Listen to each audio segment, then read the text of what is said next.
Car നന്നാക്കുന്നതിനിടെ കിട്ടിയ സ്വർണ്ണാഭരണം ഉടമയ്ക്ക് തിരിച്ചു നൽകിയിരിക്കുകയാണ് ഒരു വർക്ക്ഷോപ്പ് ജീവനക്കാരൻ. കാർ AC വർക്ക്ഷോപ്പിലെ ജീവനക്കാരനായ ഷഹീറാണ് ഗിയർ കൺസോളിനുള്ളിൽ നിന്ന് കിട്ടിയ സ്വർണ്ണാഭരണം ആ ഉടമയെ വിളിച്ച് തിരിച്ചേൽപ്പിച്ചത്. കാർ ഉടമയായ മൻസൂർ ഇംബാനുവിന്റെ സഹോദരിയുടെ കയ്യിൽ നിന്ന് വർഷങ്ങൾക്ക് മുൻപേ നഷ്ടമായ ആഭരണമാണ് ഇപ്പോൾ തിരികെ കിട്ടിയത്.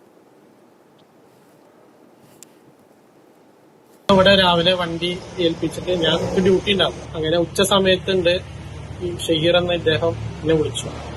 നിങ്ങളെ വണ്ടി AC-യുടെ ഗിയറിന്റെ കൺസോളിന്റെ ഭാഗത്ത് നിന്ന് ഒരു ഗോൾഡ് ബ്രേസ്ലെറ്റ് കിട്ടിയിട്ടുണ്ട് എന്ന് പറഞ്ഞു.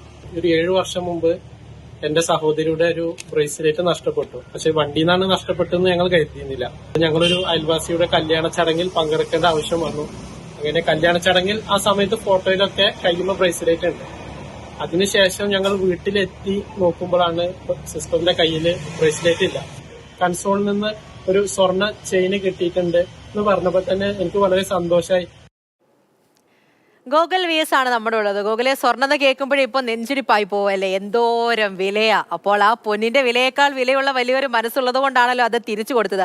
ശരിക്കും വർഷങ്ങൾക്ക് മുൻപുള്ള കഥ പറയുന്നത് എന്താണ്? അതൊന്ന് വിശദമാക്കിയട്ടെ. പൂജ, പൊന്നിനേക്കാൾ വിലയുള്ള ഒരുപാട് കാര്യങ്ങൾ ഈ ലോകത്തുണ്ടെന്ന് തെളിയിക്കുന്നതാണ് ഈ സംഭവം. മൻസൂറിൻ്റെ നിന്ന് കുറേ നാളുകൾക്ക് മുമ്പ്, ഏകദേശം ഒരു 7 വർഷം മുൻപാണ് ആ സ്വർണം നഷ്ടപ്പെടുന്നത്. ആ സ്വർണം അന്വേഷിച്ച് അയാൾ ഒരുപാട് സ്ഥലത്ത് അലഞ്ഞു, പോലീസ് സ്റ്റേഷനിൽ പരാതി നൽകി, പല സ്ഥലങ്ങളിലും ചെന്നു. അപ്പോഴൊക്കെ അയാളെ ചെന്ന ആ വാഹനത്തിൽ തന്നെ ആ സ്വർണം ഉണ്ടായിരുന്നു.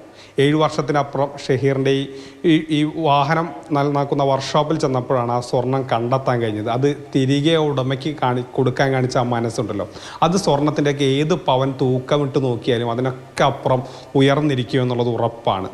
ഏതായാലും മൻസൂറിന് ഇത് വളരെയധികം സന്തോഷം ഉണ്ടാക്കുന്ന ഒരു ദിവസമാണ്. മൻസൂർ പറയുന്നൊരു കാര്യമുണ്ട്, എനിക്ക് ആരാണ് ഷഹീർ എന്ന് പോലും അറിയില്ല. ഒരാൾ പറഞ്ഞു ഷഹീറിൻ്റെ വർക്ക്ഷോപ്പിൽ വാഹനം കാണിച്ചാൽ നല്ല വർക്ക്ഷോപ്പാണ്. അങ്ങനെ അവിടേക്ക് എത്തി. അവിടെ വെച്ചാണ് ഈ സ്വർണം കിട്ടുന്നതും മൻസൂർ തന്നെ മറന്ന ആ സ്വർണം തിരികെ മൻസൂറിൻ്റെ കയ്യിലേക്ക് എത്തുന്നതും. ഏകദേശം 2.5 പവനോളം തൂക്കമുണ്ട്. അപ്പോൾ ഈ 7 വർഷം മുൻപ് നഷ്ടപ്പെടുമ്പോൾ അതിന് എത്ര വിലയെന്ന് എനിക്കറിയില്ല. ഏതായാലും അതിൻ്റെയൊക്കെ ഒരുപാട് ഇരട്ടി പണം ഇപ്പോഴായിട്ടുണ്ടാകും എന്നുള്ളത് ഉറപ്പാണ്. പക്ഷെ എത്ര ഇരട്ടിയാണെങ്കിലും അത് നമുക്കൊരു കാൽക്കുലേറ്ററിന്റെ ഒക്കെ സഹായം. പക്ഷേ അതിനൊക്കെ എത്രയോ അപ്പുറമാണ് ഷഹീർ. ശരിയാണ് ഗോകുൽ.